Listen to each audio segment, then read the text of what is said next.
अस्सलाम वालेकुम। मेरा नाम सुनैरा बीबी है। मेरे हामिद है वो करदा मजदूरी ते साढ़े को पक्खा कोई नहीं, साड़ी सारी छत खराब है ते मेहरबानी है बेबी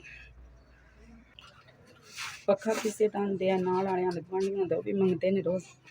साढ़े को पक्खा लैने दी हिम्मत कोई नहीं, असीं गुआंढियां दा पक्खा आंदे है। हामिद मेरा मंजी लांदा है 600 रुपया लिआंदा, मसां खर्चा साढ़ा घर दा भी नहीं पूरा होंदा, पक्खा नहीं साढ़े को लैन पे आंदा। 12-13 हज़ार तो 14 हज़ार दा पक्खा है साढ़े को, हिम्मत कोई नहीं किसे दा आंदे, ओह भी रोज़ मंगते ने। गर्मियों में बच्चे लैके समझदे ने, ओह भी रोज़ मंग जे मेरा अपना पक्खा होवे मैं अपने बच्चे लैके सौखी सौ जावां, बच्चे अपने अग्गे पावां पक्खियां ते।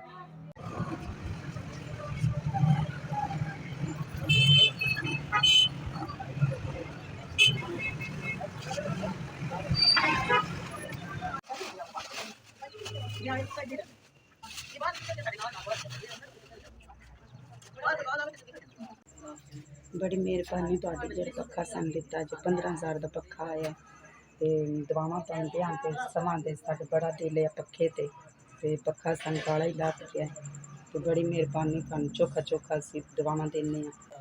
माड़े बंदे है साढ़े को ते पक्खा लैने दी हिम्मत कोई नहीं गई, तुहाडी बड़ी बड़ी मेहरबानी जिन्हें पक्खा सानूं लैके दित्ता है। दुआवां देआंदे हून सौन दे बच्चे, बड़ा तुहाडी मेहरबानी। अल्लाह सोना तुहानूं होर चोखा देवे, तुहाडे बच्चेआं नूं अल्लाह सोना तंदरुस्ती देवे, तुहानूं भी अल्लाह चोखा देवे। तुसीं जेह्ड़े बंदेआं नूं दिंदे हो, माड़ेआं बंदेआं दी मदद करदे हो।